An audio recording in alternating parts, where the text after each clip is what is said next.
Isang mapagpalang araw po sa inyo mga Ilocanong Hilaw. May panibago na naman po tayong video para sa ating vlog. So ang lulutuin po natin ngayon ay pork puchero. Sige po, tara na, luto na po tayo.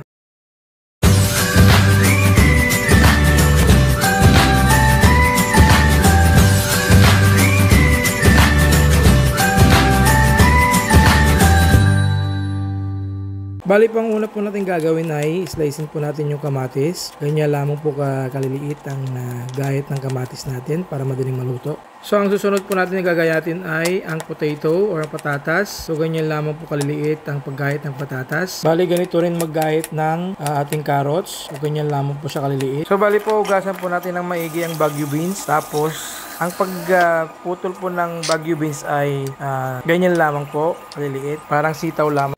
Sunod na po dyan yung bawang sa kasibuyas. So, islicein po natin yung bawang. Of course, pitpitin po natin.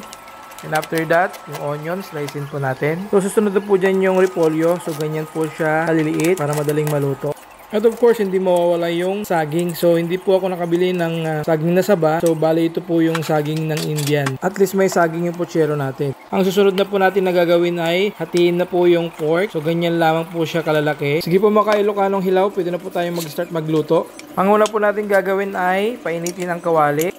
Pag mainit na po ang kawali, lagay na po natin yung baboy. So, ang gagawin po natin sa baboy ay pagmamantikain po natin at ipiprito. So, pwede na natin hanguin. Naprito na kasi yung baboy. So, after that, lagay na po natin yung garlic. Pag-brownin po natin. After that, pwede na rin natin ilagay yung sibuyas. So, pag-brownin po natin. Sunod na po dyan yung kamatis. So, ayan po natin magluto yung kamatis na maigi. Ayan, luto na yung kamatis. So, pwede na natin ilagay yung baboy na naprito. So, pwede na natin ilagay yung tomato paste. So, ang ilalagay po natin dito ay isang kutsarang tomato paste. So, after po natin ilagay yung tomato paste, so, haluin po natin hanggang mag-even yung kulay nito. Lagyan na natin yung 1 cup of water. Haluin po natin ito. Katakpan po natin para maluto ng maigi. Transfer po natin itong ating puchero sa isang kaldero kasi hindi po siya kasa sa una natin pinaglutuan kanina. Kaya ko siya ilipat dito sa mas malaking kaldero. Ilagay na po yung patis, mga 2 kutsara. Yan.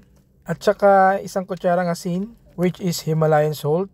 Sabay na rin po natin yung black pepper or paminta. Saka takpan po natin. Ayan po natin kumulo. Check po natin kung kumukulo na. Pag kumukulo na po, ilagay na po natin yung patatas. Susunod po dyan yung carrot. Tapos haluin po natin kahit konti lang. Tapos takpan po natin. Ayan po natin maluto yung carrot sa patatas. Lagyan po natin ng brown sugar, isang kutsara. Takpan po ulit natin.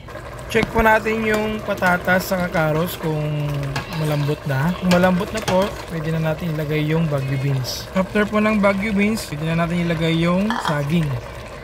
Saka haluin po natin. After po natin haluin, pwede na natin takpan ulit. Check natin kung luto na. Pag luto na po, pwede na natin ilagay yung cabbage. Saka haluin po natin. So ganyan lamang po kadali magluto ng pork puchero mga Ilocanong Hilaw. Kung gusto nyo pong magluto ng ganito, panoorin nyo lamang po itong video na to, tapusin ito para malaman kung paano magluto ng pork puchero. So please don't forget to follow, like, share, and comments po. Maraming salamat po. God bless.